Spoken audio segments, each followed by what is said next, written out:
Hello students, welcome to the channel science by Ekta ma'am. कैसे हो आप सभी? अच्छे से पढ़ रहे होंगे। क्लास 10th में हमने स्टार्ट किया है chapter number 4, that is carbon and it's compounds. उस चैप्टर को आज हम कंटिन्यू करेंगे। उससे पहले थोड़ा सा कार्बन जो हमने चैप्टर पढ़ लिया है उसके बारे में एक आध क्वेश्चन मैं पूछती हूँ, देखो कि आपको आ रहे हैं या नहीं आ रहे हैं। हमने लास्ट क्लास में पढ़ा था कार्बन से रिलेटेड जो फॉर्मूलाज थे कि एल्केन, एल्कीन और एल्काइन, याद आ गया? इनको बनाना सीखा था, इनके फॉर्मूले किस तरीके से बनाए जाते हैं ये सीखा था। साथ ही साथ हमने ये सीखा था सैचुरेटेड और अनसैचुरेटेड हाइड्रोकार्बन्स होते क्या हैं। सैचुरेटेड वो जिनके अंदर केवल सिंगल बॉन्ड पाया जाता है, अनसैचुरेटेड वो जिनके अंदर डबल बॉन्ड और ट्रिपल बॉन्ड पाया जाता है।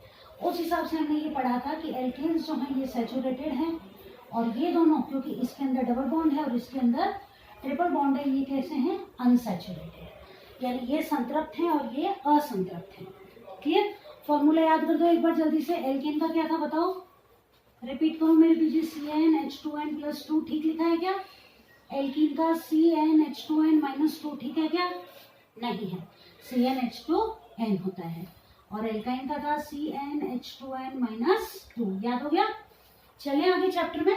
अब यहाँ तक हमने जब बनाना सीख लिया था, साथ ही साथ हमने ये देखा था कि कोई भी फॉर्मूला जो हमने बना लिया था, मेथेन, एथेन, प्रोपेन, ब्यूटेन, या मेथीन, एथीन, प्रोपीन और ब्यूटेन, मेथीन तो खैर नहीं बनेगा, और प्रोपाइन, ब्यूटाइन, पेंटाइन, इस तरीके से इनके नाम लिखने सीख लिए थे। अब इनके स्ट्रक्चर के बारे में आज की क्लास में हम कंटिन्यू करते हैं।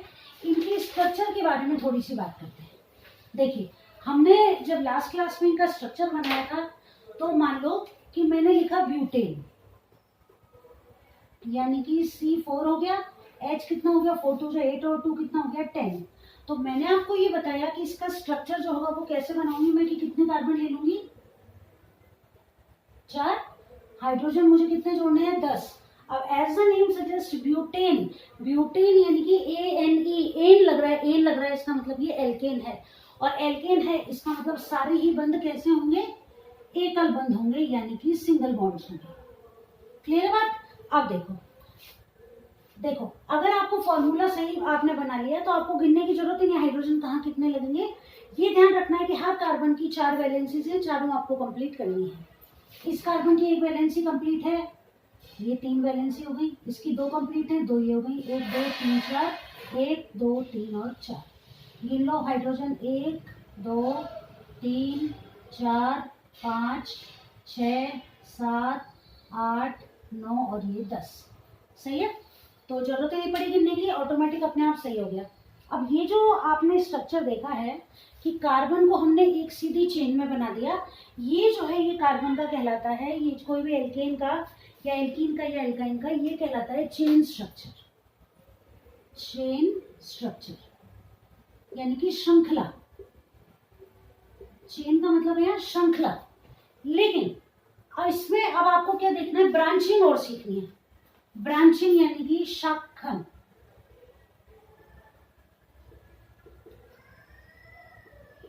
शाखित कैसे बनेगा? अब मैं क्या करती हूं कि ये कार्बन मैंने ले लिया, इसके साथ 3 कार्बन और 1 कार्बन अगर मैं यहां लगा दूं तो कोई दिक्कत है क्या? नहीं है। या फिर मैं क्या कर दूं कि 1 2 और 1 कार्बन इस पर मैं यहां लगा दूं और 1 यहां लगा दूं। ये देखो, ऐसे भी बन सकता है ना, ये कहलाता है शाखन। अब यहाँ देखो, हाइड्रोजन 1 वैलेंसी कंप्लीट है, 2 3 4 5 6 7 8 9 और ये 4 हो गई, 1 2 3 हो गई, 4 3 हो गई, ये 2 हो गई, यहाँ 2 हो गई और ये, ठीक है ना? हाइड्रोजन जोड़ दो, 1 2 3 4 5 6 7 8 9 और 10। कैसे भी बना लो, कार्बन ध्यान नहीं रहेगा ब्रांचिंग में। तो ये देखो 1 2 3 और ये 4। सही बात? अब यहां देखो, 1 वैलेंसी कंप्लीट है, 2 3 4 हो गई, 4 हाइड्रोजन हो गए, 1 2 3, यहाँ भी ये हाइड्रोजन हो गए, यहाँ पर 1 2 3 और 1 2 3 कंप्लीट है, तो ये 4 3 6 9 और 1 10 हो गए कंप्लीट। कार्बन देख लो, 1 2 3 और ये 4। गिनती इसकी गलत हो गई, सही से करें।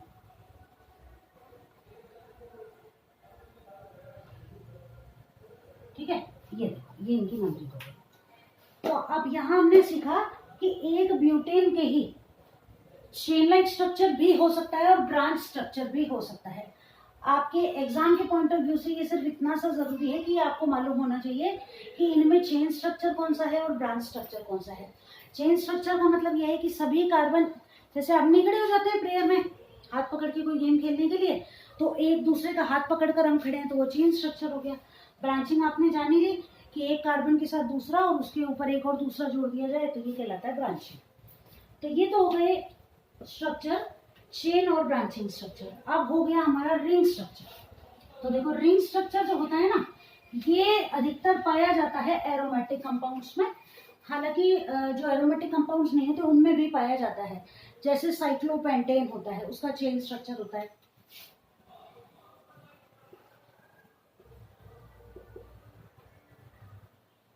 ये ऐसे होता है, एक कार्बन यहाँ, 2 यहाँ, ये देखो, ये ऐसे झोपड़ी की तरह बन जाता है।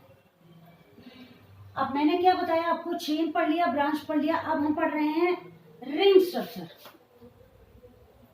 देखो, रिंग स्ट्रक्चर क्या होती है, रिंग स्ट्रक्चर, रिंग कैसी होती है, ये रिंग है ना, कहाँ शुरू कहाँ खत्म पता नहीं चल रहा, खुला हुआ हिस्सा कहीं नहीं है, ये ही रिंग स्ट्रक्चर है।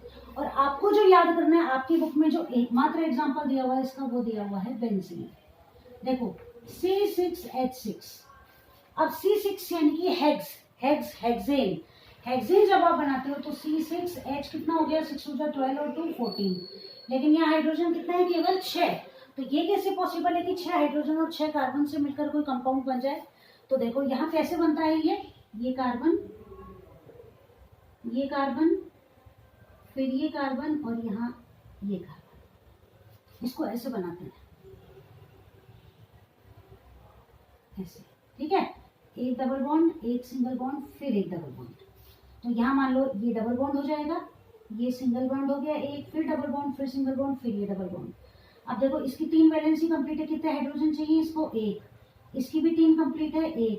इसकी भी 3 कंप्लीट है, 1 1 1 और 1, है ना। तो हो गया ना, 6 हाइड्रोजन और 6 कार्बन मिलके किसका स्ट्रक्चर बना रहे हैं, बेंजीन का। ये होते हैं एरोमेटिक कंपाउंड्स। एरोमेटिक कंपाउंड्स का मतलब कि इन सभी का साइक्लिक स्ट्रक्चर पाया जाता है। ठीक है, हमारे कोर्स में इतना ही है, इसलिए ज्यादा डीप में नहीं जाते, जितना हमारी बुक में हम उतना ही पढ़ेंगे।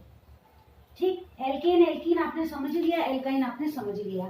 डबल बॉन्ड है तो एल्कीन, ट्रिपल बॉन्ड है तो एल्काइन। अब चलते हैं अगले टॉपिक पर। चलो अगले टॉपिक पर जाते हैं, और अगला टॉपिक जो आप पढ़ने वाले हो, ये जो हमने पढ़ा, और अगला टॉपिक जो अब मैं आपको पढ़ाने वाली हूँ, उसमें से नोट कर लो कि 1 नंबर का क्वेश्चन आपका एग्जाम में पक्का हो जाएगा। उसको याद करने के बाद आपको याद करना है फंक्शनल ग्रुप के बारे में। बहुत ही इंपॉर्टेंट टॉपिक, 4-5 फंक्शनल ग्रुप ही आपके कोर्स में है और उनको आपको बाय हार्ट लर्न कर लेना है। तो ये मान के चलो कि अब जो हम पढ़ने वाले हैं वो बहुत ही ज्यादा इंपॉर्टेंट टॉपिक हम पढ़ रहे हैं। देखो, अब अपन पढ़ने वाले फंक्शनल ग्रुप्स। फंक्शनल ग्रुप्स यानी कि क्रियात्मक समूह। ठीक है, जैसे कि मैंने लिख दिया CH4, तो मैंने इसको कैसे लिखा, देखो ये जो हम पढ़ रहे हैं ना तरीका, बिल्कुल ऐसे पढ़ रहे हैं जैसे नर्सरी में हम अल्फाबेट सीख रहे हैं, एकदम इजीएस्ट तरीका। CH4 हो गया, अब इसको हटा दो, कंफ्यूज नहीं हो। अब अगर मैं क्या करूं कि इस एक हाइड्रोजन को हटा दूं और इसकी जगह क्लोरीन लगा दूं, तो भी क्या इसका नाम मेथेन ही रहेगा, नहीं रहेगा। क्या नाम हो जाएगा इसका, देखो ये क्या है, क्लोरीन, तो इसके लिए हम क्या लिखेंगे, क्लोरो, और ये क्या है, मेथेन, तो ये हो जाएगा क्लोरो मेथेन। इस तरीके से इनके नाम लिखे जाते हैं। अगर आप 11th में मैथ्स केमिस्ट्री पढ़ोगे तो ये सब आप अच्छे से सीख पाओगे। ठीक है, चलो ये सीख लिया। अब मैं आपको नोट कराती हूँ कि ये जो फंक्शनल ग्रुप हैं कौन कौन से हैं और इनके नाम क्या हैं। ठीक, चलो नोट करो, टेबल बना लो। ये हो गया आपका फंक्शनल ग्रुप और ये हो गया उसका फॉर्मूला। एकदम अच्छे से याद कर लेना, ठीक है। अब देखो, सबसे पहला है हेलो ग्रुप। हेलो ग्रुप में आपके क्लोरीन होगा और ब्रोमीन होगा। आयोडीन भी होता है, फ्लोरीन भी होता है, लेकिन आपकी बुक में दो ही हैं, इसलिए हम इन्हीं को याद करेंगे, ठीक है। अब क्या होगा, हाइड्रोजन एक हट जाएगा और उसकी जगह क्लोरीन ब्रोमीन लग जाएगा। अगर क्लोरीन लग जाता है तो ये कहलाता है क्लोरो, और ब्रोमीन लग जाता है तो कहलाता है ब्रोमीन। आपसे ये नहीं पूछा जाएगा, आपसे ये पूछा जाएगा हेलो, है ना। हेलो ग्रुप के बारे में आपसे पूछा जाएगा। तो ये मैंने साथ में यहाँ गलत लिख दिया, फॉर्मूला यहाँ है तो ये हो जाएगा क्लोरो के लिए और ये हो जाएगा ब्रोमो के लिए। पहला हो गया, क्लियर है। दूसरा हम जो ग्रुप पढ़ेंगे वो है एल्कोहल। एल्कोहल के लिए आप OH लिखेंगे, दोनों ही कैपिटल हैं, ध्यान रखना। तीसरा है एल्डिहाइड, ठीक है। एल्डिहाइड के बाद है कीटोन। एल्डिहाइड देखो बच्चों, इनको अच्छे से याद कर लेना। एल्डिहाइड के लिए आएगा CHO। एल्डिहाइड के बाद आएगा कीटोन। कीटोन के लिए functional group C double bond O। अब मेरे को ये बता सकते हो ये मैंने कहाँ बनाकर बताया था आपको? अगर लास्ट क्लास में बताया, लास्ट नहीं फर्स्ट क्लास में, तो इसके लिए आप जाओ वाइटल फोर्स थ्योरी के अंदर और याद करो फ्रेडरिक वोहलर को। और वहां फ्रेडरिक वोहलर ने क्या किया था, याद आ गया? फ्रेडरिक वोहलर ने क्या किया था, अमोनियम साइनेट की मदद से सबसे पहले प्रयोगशाला में एक कंपाउंड बनाया था which is found only in our urine and that is urea था।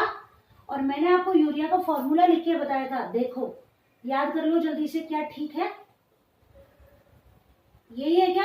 चेक करो, सेम है। यहाँ दोनों जगह दो NH2 ग्रुप जुड़ गए तो इंटरलिंक्ड होती है, देखो पढ़े है ना, एक से दूसरी चीज को आप सीख रहे हो। Fifth one is carboxylic acid, ठीक है। कार्बोक्सिलिक एसिड के लिए आप इसका नाम लिख लो, कार्बोक्सिलिक एसिड, और इसका फॉर्मूला ये रहा C डबल बॉन्ड O और ये OH।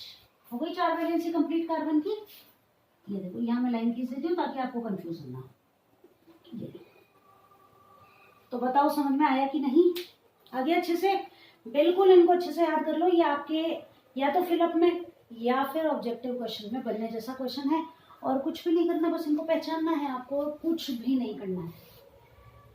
एल्कोहल है, OH होगा, एल्डिहाइड है। मान लो CHO रिप्रेजेंट्स, और ये 4 आ गए, तो आपको मालूम होना चाहिए CHO stands for aldehyde, COOH stands for carboxylic acid, C double bond O ketone, और OH stands for alcohol, Cl and Br stands for hello group. Clear है? याद हो गया?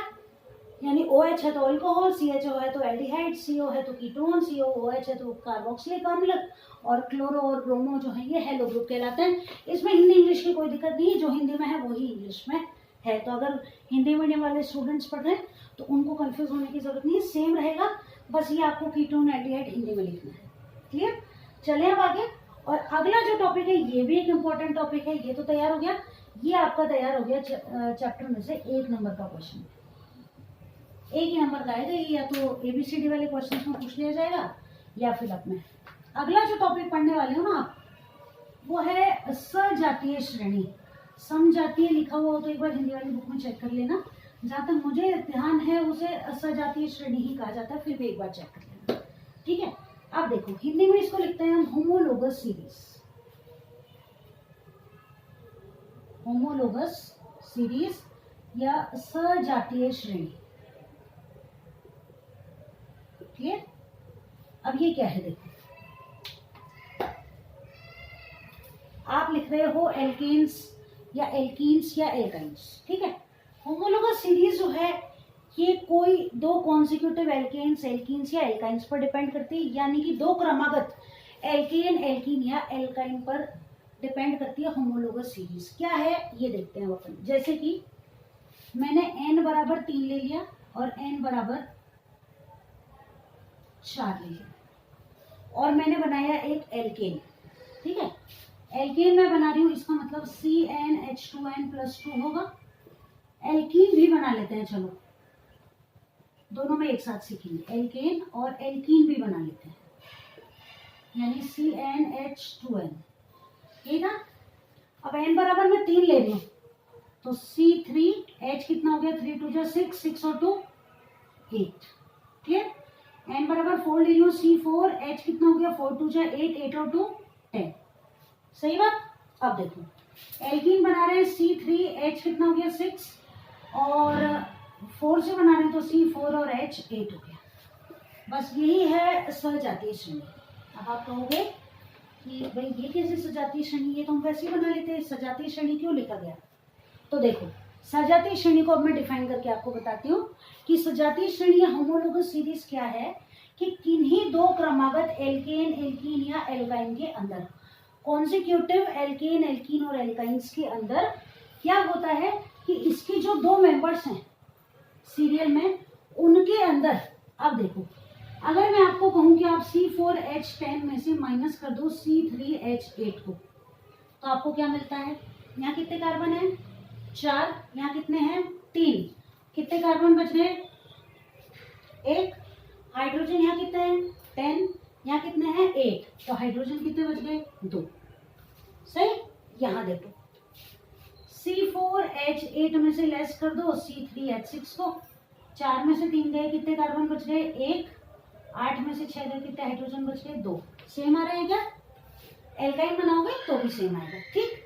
अब इनके ये तो हो गया, इनका क्या हो गया मॉलिक्यूलर फॉर्मूला,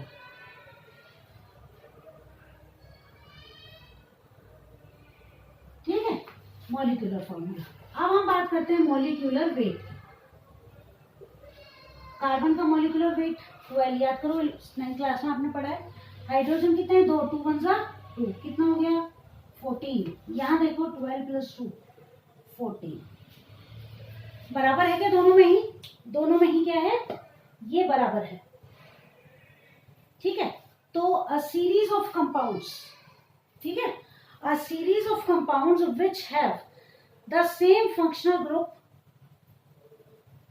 है ना, सेम फंक्शनल ग्रुप है इनके अंदर, एल्केन है या एल्कीन है या एल्काइन है, तो क्रमागत सदस्य इनके मॉलिक्यूलर वेट में तो कितने का 14 का, और मॉलिक्यूलर फॉर्मूले में कितने का CH2 का अंतर पाया जाता है, और इसी को क्या कहा जाता है होमोलोगस सीरीज। अब हम इसको डिफाइन करते हैं, चलो अब डिफाइन करते हैं होमोलोगस सीरीज को, कि इसकी डेफिनेशन आपको याद होनी चाहिए, ठीक है। चलो एकदम इजी सी डेफिनेशन इसकी लिख लेते हैं अपन। A series of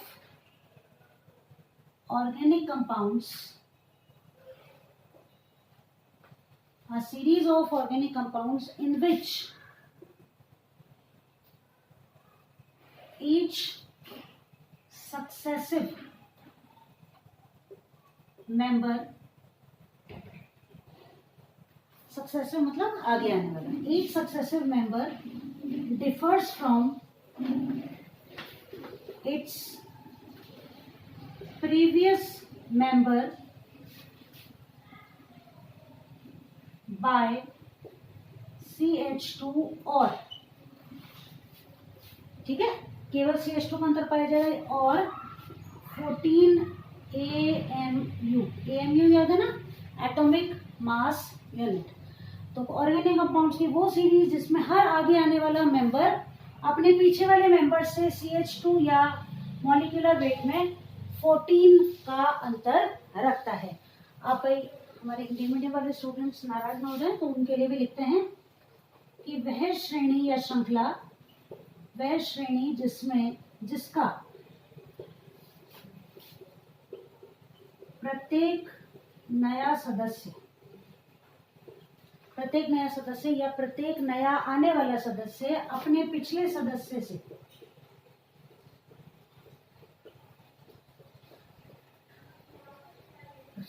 से